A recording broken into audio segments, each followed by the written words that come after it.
Good morning. I'm Morgan Lynch. I'm with the Mile High Flood District, and I'm here today to talk to you about the first completed fee-in-lieu project along Sterling Gulch. I'm joined by our project partners, Drew Beck from Matrix and Jerry Naranjo from Naranjo Civil. Does this scene look familiar? Maybe your last trip up to the mountains? This increase in traffic is the new norm in Denver. The U.S. Census Bureau estimates that the state's population will reach 5.8 million by the end of 2020. With the increase in population, we are also noticing an increase in infrastructure. For example, here you can see our offices in 2010 and our adjacent development to the north. Keep your eye on these parcels. This is what it looked like in 2010 and now in 2019. A lot of development and redevelopment has occurred in just the last 9 years. Oftentimes, the change in landscape is a little more dramatic. Again, here in 2010, and the change in landscape in 2019. With redevelopment comes opportunity. Take Westerly Creek, for example. Here's an image from 1993 before Stapleton Airport was decommissioned. And again, you can see here in the same corridor in 2019. The opportunity came when stakeholders or the community revisioned this corridor to make the waterway more of an amenity, implementing the 5 elements of a high-functioning, low-maintenance system. We were able to recreate the space. Historically, the Mile High Flood District is a part of this redevelopment process as a reviewer through our Maintenance Eligibility Program, or MEP for short. This program was developed in 1980 when our board recognized the need to create a program to help maintain the infrastructure that was being built along our waterways. We've estimated that over 75% of the infrastructure we see in our waterways is constructed by the development community. Oftentimes, by the time we see plans on the reviewer side, the plans are so far along that there may be a limited opportunity, or the opportunity has been compromised to implement a more amenity for the community or high-functioning, low-maintenance system. To help increase this collaboration, the district is working on developing criteria for a framework for the high-functioning, low-maintenance streams, partnering with organizations like CASFM for training and the Stream Management Academy, as well as the recently developed fee-in-lieu program. Our board authorized the fee-in-lieu program, or the Development Services Enterprise, in 2017. This resolution allowed us to go into an agreement with developers and the local government to implement stream improvements on behalf of the developer. Since then, we've gone into an agreement for over 16 development services or fee-in-lieu projects. Today, we're going to focus on Sterling Ranch down south in Douglas County. You may be asking yourself when to consider a fee-in-lieu option. There's 3 different cases where this may be the right option for your project. If you have a vision of creating an amenity within your community, you need assistance with permitting through the Corps or FEMA, or you're looking for a way to expedite the schedule. In our case, and for Sterling Ranch, all stakeholders agreed that a goal was to create an amenity as well as expedite the schedule. Now I'm going to turn it over to Drew and Jerry, who are going to talk to you about some of the lessons learned about going through this process for the first time and utilizing the project partners delivery option. Thank you, Morgan. Good morning, everyone. My name is Drew Beck. I'm with Matrix Design Group. We were the lead designers here for the Sterling Gulch Phase 2 project we're talking about here today. And I'll be walking through lessons learned on the project. As many of you know, Project Partners is a process that the district has had in place for a number of years and involves a cooperative effort between the district, the local stakeholder, a designer, and a contractor.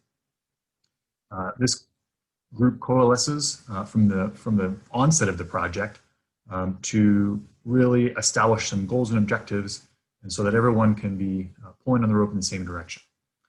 In the fee-in-lieu process, we've now introduced a new piece to that pie, and in this case, that's the developer, who is also the funder of the project. And so that changes the dynamic. And since Project Partners is a relationship-based process that's built over time, and each of the team members has a level of trust, now that dynamic has changed with the introduction of a developer in that process. And so we immediately recognized that we had to fast track a trust building process, and that that was going to be really key for the success of the project. So some key takeaways we had were from the onset that each team member needs to assume the best. Each team member maybe has worked on other projects with others in the past. Some were brand new and hadn't had exposure to others. But from the onset, we really had to push that idea of assume that everybody is there with the best intentions and that we're all striving for a successful project. Similarly, staying positive was very important. Each of the team members encouraged each other when you came across those challenges to make sure that we stayed positive, again, to make sure that we could have a successful project in the end. Another important element was open communication.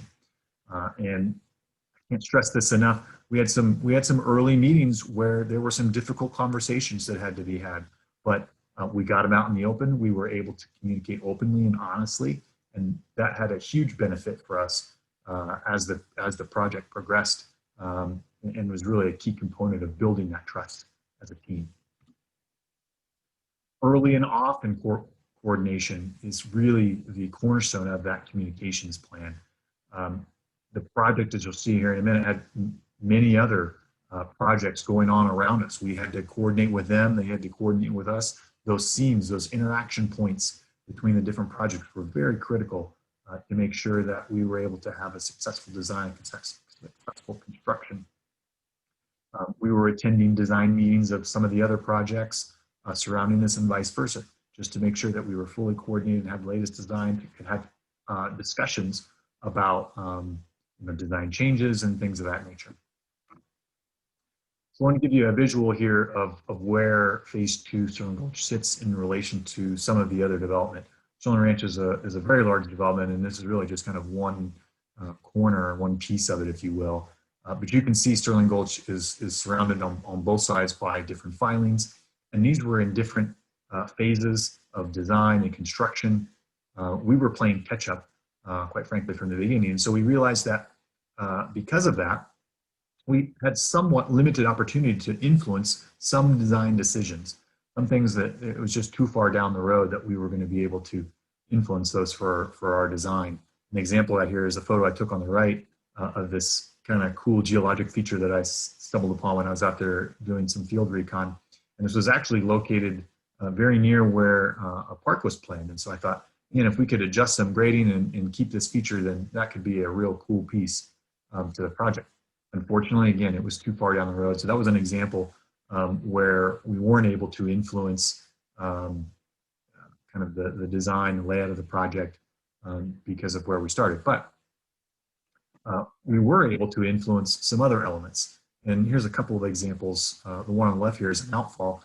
We were able to coordinate with the adjacent development designer on several outfalls, get those into locations both horizontally and vertically that better aligned with some of the anatomy of the gulch elements we were putting together. One of the outfalls, we were able to get into the side of a wing wall rather than have a whole separate outfall.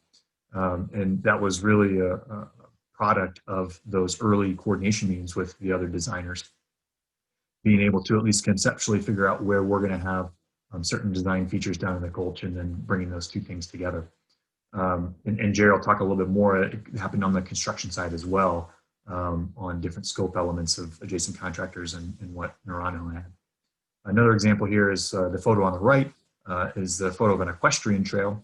When we first initiated design on the project, the other reaches of the trail in Sterling Ranch have a regional trail, concrete regional trail, and an equestrian trail contiguous with that. But as we went through the design, we were having some challenges with that regional trail and that rather wide section going through the gulch, especially as you can see right where the trail starts to bend as a pinch point in the gulch there. And so that was really causing us some problems. So we were able to work together and bifurcate the regional trail from the equestrian trail And so they split actually here at this location. Equestrian Trail kind of goes down along the Gulch. The regional trail goes back behind some lots, and then they meet back up a little bit further upstream. So that was, again, another positive that we were able to accomplish in some early design coordination with the adjacent team members and designers. So trying new things. A lot of us like to try new things on our projects, but in a fee-in-lieu project, then sometimes that makes folks a little bit nervous, but you could be strategic about it. So here's an example where we had a level spreader, and actually we have several. This is just one I'm showing here.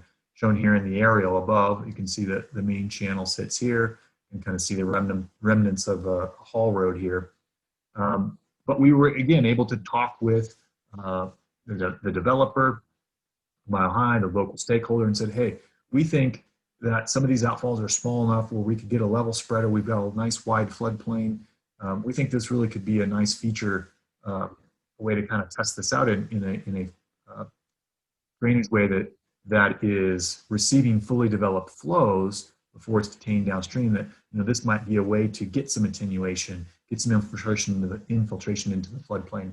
And so we implemented 2 of these.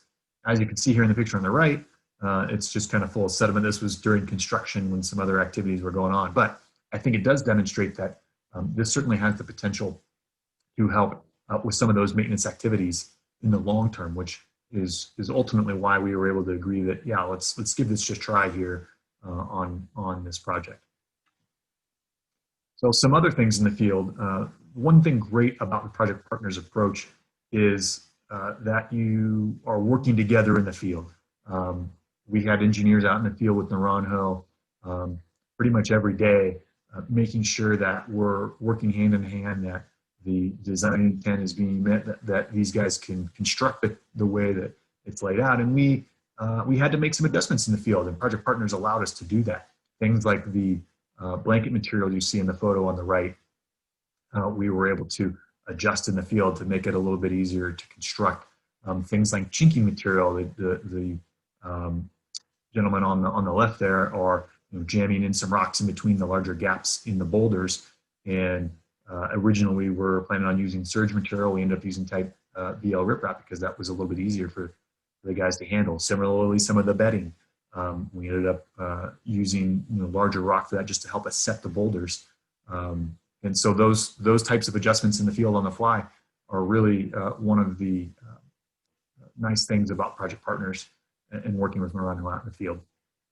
So I'm going to hand it over to Jerry now. He's going to talk some more about Project Partners, more of our lessons learned out in the field, and I will hand it over to you.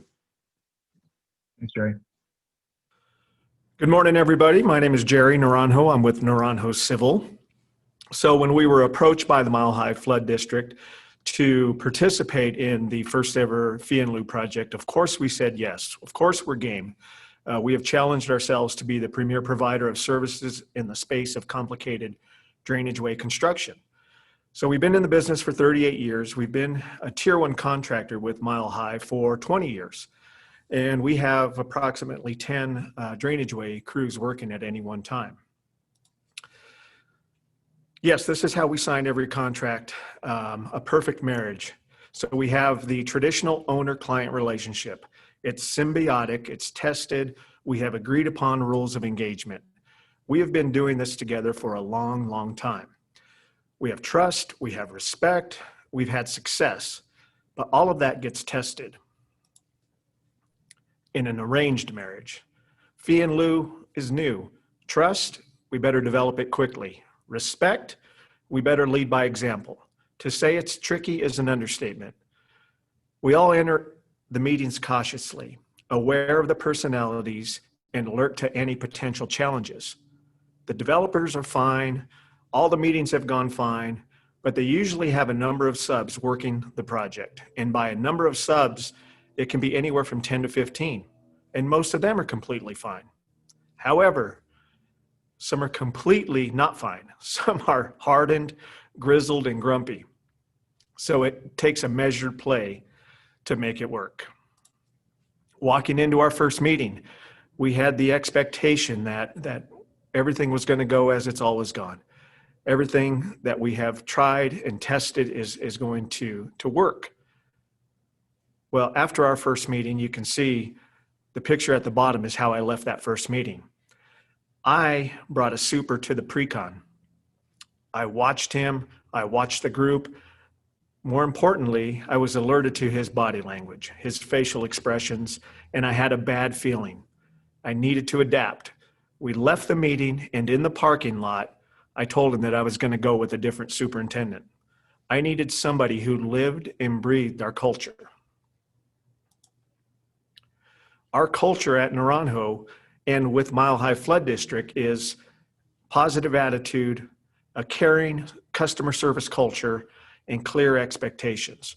We train this relentlessly. The photo here is a picture of us at our shop, at our yard, reinforcing the positive attitude, the elite level of customer service.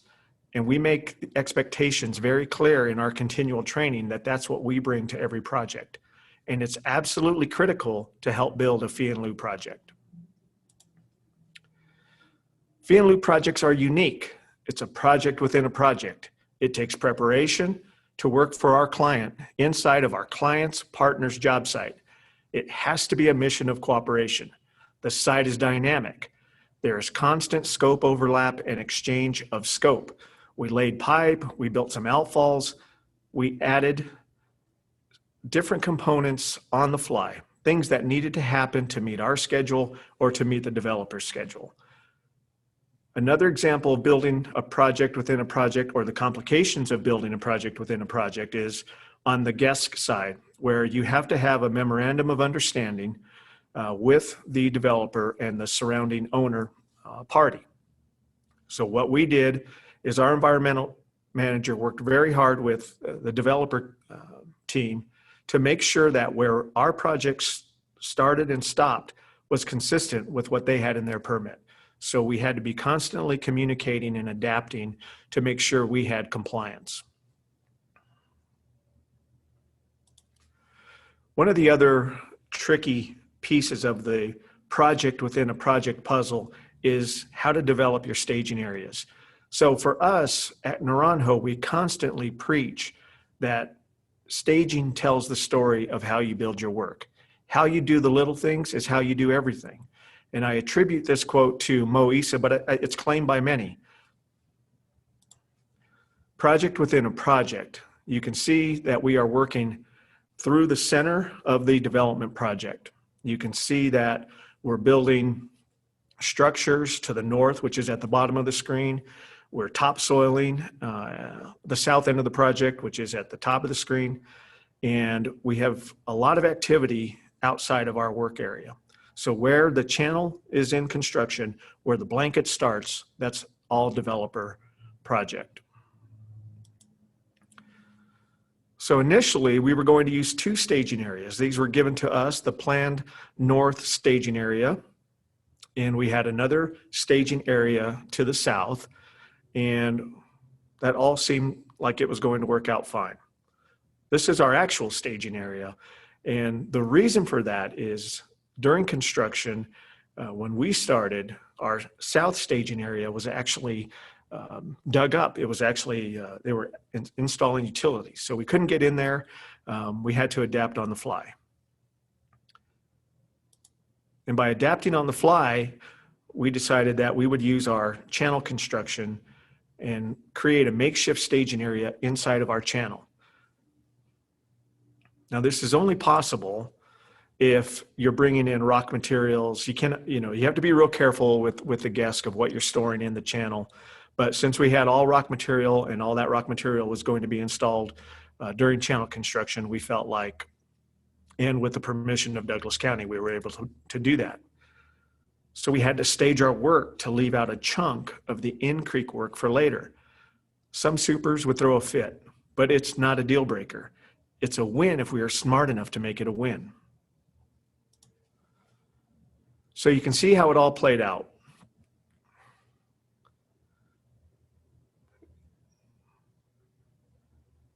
Step pools were being built, staging in the work area, fine grading upstream, and the development marches on. A project within a project also requires a shared commitment to safety. Scrapers screaming by while end dumps are delivering rock can make for some nervous days. Communication cures most. Follow-up gets you even closer. Contractors, you have to be ready to jump through some hoops. Corporate compliance can sometimes be more than what we normally do. However, if you have a safety culture, you can adapt and be a team and create a win. I'll leave you with this, a slightly sped up view of a day in the life of threading the needle in a fee-in-lieu project.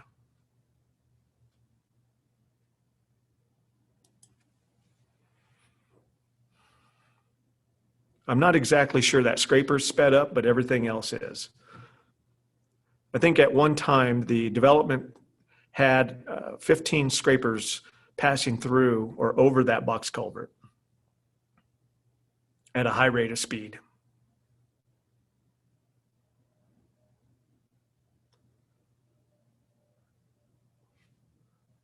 And you can see our staging area on the south end of the project.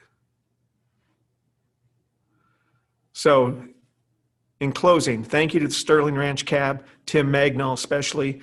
Thank you to Matrix for collaborating with us. Thank you to the Mile High Flood District for allowing us to be the first to start and the first to finish a fee-in-lieu project. We couldn't be more proud. We learned a lot. And Drew, I think you have a wrap up, so I'll turn it over to you. Thanks, Jerry. Just wanted to wrap up here with a few of our key takeaways, lessons learned from the project. As I said at the beginning, everybody has to assume the best. Everybody has the best. Everybody must have the best intentions for a successful project. And sometimes that can be difficult when there's maybe past project experiences, both positive and negative potentially, with team members.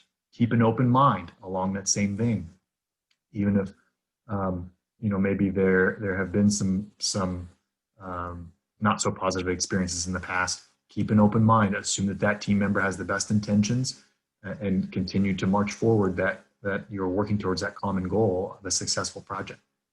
Early and often communication. You cannot over communicate, making sure there are a lot of people that you have to keep in the loop on what's happening, whether it's in the design and some design decisions that are occurring, whether it's in the field, coordinating with other contractors, as Jerry talked about, all very important, as well as documenting that communication and things like meeting minutes and design directives. Build trust with the team members. Sometimes this takes time, and you must do it incrementally. Other times you've got to fast track it like we did in this project. But it's really key that the team members trust that we're pulling on the rope in the same direction, and at the end of the day, we all want a successful project. Be flexible. Jerry talked about that on the construction side. They had to be flexible out in the field and adjust on the fly, and we still had a successful project. So those are our main takeaways. And so with that, we're going to open up and hopefully there's some great questions out there for the Q&A.